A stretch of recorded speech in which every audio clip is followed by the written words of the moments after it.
Hello everybody, so today I will talk about calculus. The topic today is about integration. So now I will show you how to answer. We need to use about integration by substitution. So I need to put about u equals to s minus 1 because we still have s. So I need to put negative number 1 go to the left.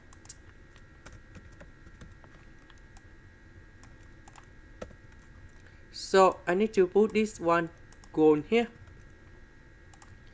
here, and here.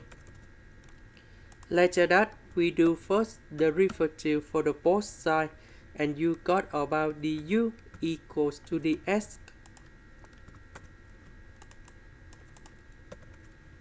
This one we have negative number 1. This one we have u. This is about identities, and you got about u square minus 1.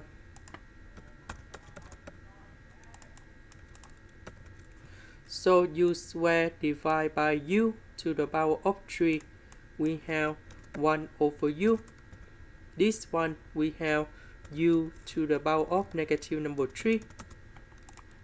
The integration of this one, that is about ln of the absolute value of u. The integration of this one, that is about u to the power of negative number 3 plus 1 over negative number 3 plus 1, and we put about c in here. This one, that is about negative number 2, negative number 2. About u, that is about this one. And this is the final answer. This is the end. Thank you for watching.